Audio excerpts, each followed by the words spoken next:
ব্যস্ত জুলাই কাটাবে বাংলাদেশ দল। শ্রীলঙ্কা সফর শেষ হতেই আরও এক সিরিজে মাঠে নামছে টাইগাররা। এবার প্রতিপক্ষ পাকিস্তান। পাকিস্তান আসছে টি-20 সিরিজ খেলতে। 3 ম্যাচের টি-20 সিরিজ খেলতে বাংলাদেশ আসছে পাকিস্তান দল। সিরিজের সময়সূচি ঘোষণা করেছে।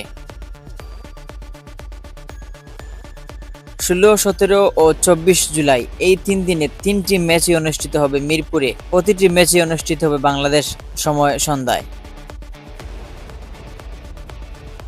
প্রস্তুতি ও ফিটনেস চ্যালেঞ্জ। শ্রীলঙ্কা সিরিজ শেষ করে তাড়াহুড়ো করে প্রস্তুতি নিতে হবে টাইগারদের। প্লেয়ার ম্যানেজমেন্ট ও রোটেশন হতে পারে গুরুত্বপূর্ণ।